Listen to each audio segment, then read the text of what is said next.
Ya. Hola, soy Javier nuevamente y vengo a contarles entonces sobre esta clase, la cual la vamos a desarrollar de forma asincrónica debido a que faltó tiempo para toda la extensión de la clase. Entonces partimos con la primera parte de esta clase, que dice sobre los cambios en el estado del equilibrio químico. Pasamos esto en las clases pasadas, pero esta clase es un resumen y un repaso de estas. Entonces, sobre estos cambios, Henry Le Chatelier anunció en 1884 el siguiente principio: cuando se ejerce una acción perturbadora sobre un sistema en equilibrio, este se desplaza de tal forma que trata de contrarrestar dicha acción. Y en otras palabras, si un sistema en equilibrio se somete a un cambio de condiciones, que son las que están ahí abajo, tanto de concentración, temperatura o presión, se desplaza la composición de la mezcla de reacción de forma tal que se restituya el equilibrio original, o sea, trata siempre de estar en equilibrio. Entonces, así, haciendo memoria a las clases pasadas, el equilibrio, no la constante, y esto es importante, se perturba con tres cosas. 1. La presión sobre el sistema. 2. Las concentraciones de los reactantes y los productos. Y 3. La temperatura.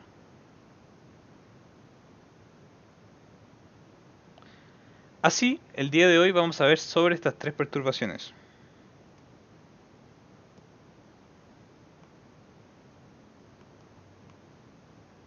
Ya. La presión sobre el sistema dice lo siguiente: cuando un sistema en equilibrio se ve alterado por un aumento de la presión total, tratará de contrarrestar este efecto desplazándose hacia el lado de la reacción que contenga menor número de moles de sustancias gaseosas. Y lo inverso ocurrirá cuando la presión disminuya. En general, entonces, al incrementar la presión por medio de la compresión de un sistema gaseoso en equilibrio, este se desplazará hacia la dirección que ocasiona la disminución de volumen o del número de moléculas, y al disminuir la presión por expansión tendrá el efecto opuesto. Aún así, el valor de la constante de equilibrio no cambia con la presión, solo cambia la posición del equilibrio. O sea, las concentraciones para alcanzar el equilibrio, no la constante, ¿ya? En este caso, en este ejemplo se ve una diferencia en los volúmenes que se ocupan por los reactantes y los productos. Como ven abajo, un volumen, tres volúmenes, dos volúmenes. Y en la disminución de la presión, esta se desplazará hacia la dirección que ocasiona un aumento del volumen. Entonces aquí, por ejemplo, podemos ver que una disminución de la presión genera un desplazamiento en el sentido 2, o sea, hacia los reactantes. Y al incrementar la presión por medio de la compresión de un sistema gaseoso, este se desplazará hacia la dirección que ocurra la disminución del volumen, ¿cierto? Entonces el aumento de presión genera que se desplace de aquí, donde hay más volúmenes, hacia donde hay menos, que en este caso serían los productos.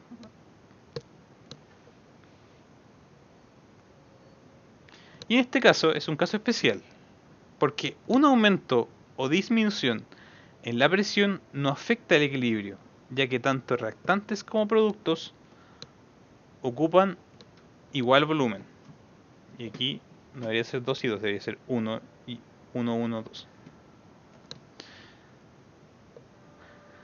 Entonces, ya para pasar a la segunda parte, las concentraciones de los reactantes y los productos. Un aumento en la concentración de una de las sustancias en el sistema en equilibrio provocará un efecto masivo en el sistema y en los participantes, pues esto es lo único que puede mantener el equilibrio total. Por lo tanto, un aumento de la concentración de una de las sustancias presentes en el sistema desplazará el equilibrio hacia el lado opuesto donde se encuentra. La disminución en la concentración de alguna sustancia perturba el equilibrio y lo desplaza en el mismo sentido donde encuentre. Así, se recuerdan, por ejemplo, las torres que les dibujé el taller pasado. Si analizamos la siguiente figura, al adicionar el reactante A, se altera el equilibrio. Y este desequilibrio se compensa disminuyendo la cantidad de A y de B, ¿cierto? Porque se va generando de la torre más alta hacia la torre más baja. Y al contrario, si aumentamos la cantidad de reactivo, en este caso por ejemplo, de D, se genera más A y más B, disminuyendo esta torre de acá y aumentando esta para generar un equilibrio, ¿cierto? En caso de que tengan cualquier duda, me la preguntan después en el taller, creo que tenemos uno, y me informan. Ya, así, nuestro ejercicio 1, por ejemplo, sería este, donde si decimos ya, si aumenta la concentración de O2 y de SO2, estos son reactivos, ¿cierto? Aumentaría la torre 1, en este caso la torre A de los, no sé, de los reactivos y la torre B de los productos. Entonces, se tendría que generar más producto, ¿cierto? Que sería en este caso el ejemplo de acá. Entonces, se desplaza en sentido hacia los productos. Si aumento la concentración de productos, es todo lo contrario, ¿cierto? Tengo que generar más reactivos porque tengo más producto y se desplaza en sentido contrario, en sentido inverso. Si disminuyo la cantidad de reactivos,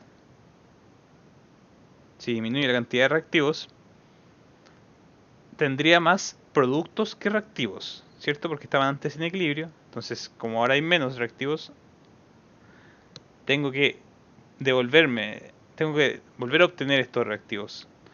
¿Y qué se genera? Se genera que a partir de los productos se generen más reactivos, o sea, en sentido 2. Y lo mismo en el último, donde si quito producto, tengo menos producto. Entonces se quiere generar más producto y se desplaza en sentido 1. Ahora, para ver la tercera característica, la cual es la temperatura, esta se relaciona con la ecuación de Arrhenius antes vista, la cual relaciona la temperatura de un sistema en equilibrio con su constante y determina la espontaneidad de esta como una función logarítmica, que como la pueden ver ahí, ya la conocen. Y esta ecuación permite establecer que el único parámetro termodinámico que modifica el valor de la constante para un sistema es la temperatura. Es el único de los anteriores que modifica la constante de equilibrio. Todos los demás no modifican la constante, solo el equilibrio en concentración, en cambio la temperatura sí. ¿Cierto? Esto lo vimos en la primera clase. El efecto neto de la temperatura sobre un sistema en equilibrio es simple de entender si consideramos a la temperatura como parte de la misma reacción. Recuerden que una reacción endotérmica consume calor y una exotérmica libera calor, ¿cierto? La endotérmica tiene la energía a la izquierda de la reacción, en los reactantes, y la exotérmica en los productos, ¿cierto? Energía a la derecha de la reacción. En una reacción endotérmica, con el calor como reactante, el aumento de la temperatura del sistema saca a la reacción del equilibrio, y por tanto, este se desplaza hacia los productos, aumentando su concentración y aumentando el valor de la constante de equilibrio.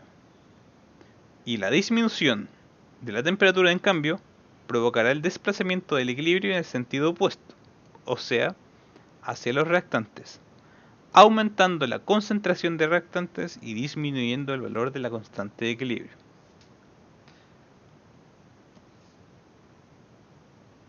Ahora bien, en la reacción exotérmica, o sea, con el calor como producto, se genera un aumento de la temperatura del sistema y este se desplaza el equilibrio hacia los reactantes. O sea, el calor como producto genera que el equilibrio se vaya hacia los reactantes, disminuyendo el valor de la constante de equilibrio.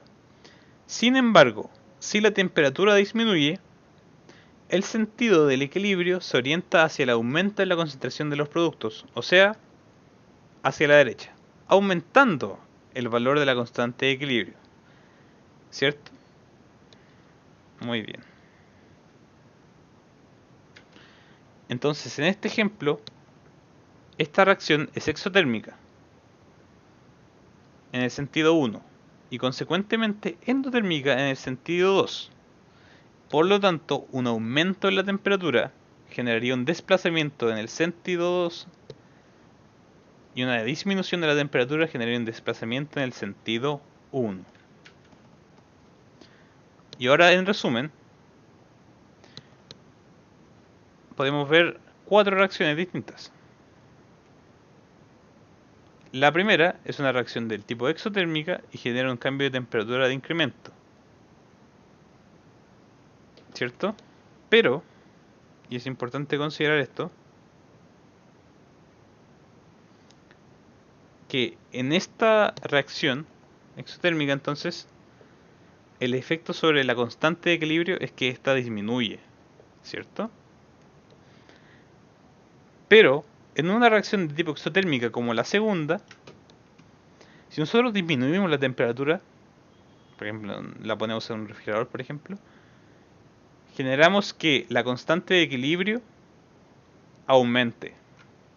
Ahora, en la tercera ecuación y en la cuarta, estas dos son endotérmicas, ¿cierto? Tienen el calor como reactante. Y en esta, si aumentamos la temperatura, generamos un aumento sobre la constante de equilibrio. Y en la misma reacción, si disminuimos la temperatura, generamos una disminución sobre la constante de equilibrio, ¿cierto? Entonces, tienen que recordar estas definiciones porque las voy a preguntar. Cinética química, velocidad de reacción, equilibrio y catalizador. Esa sería entonces la segunda parte de la clase. Muchas gracias y cualquier duda, mi correo es ese que está ahí, javier.fuentes, y espero que tengan un buen día. Gracias.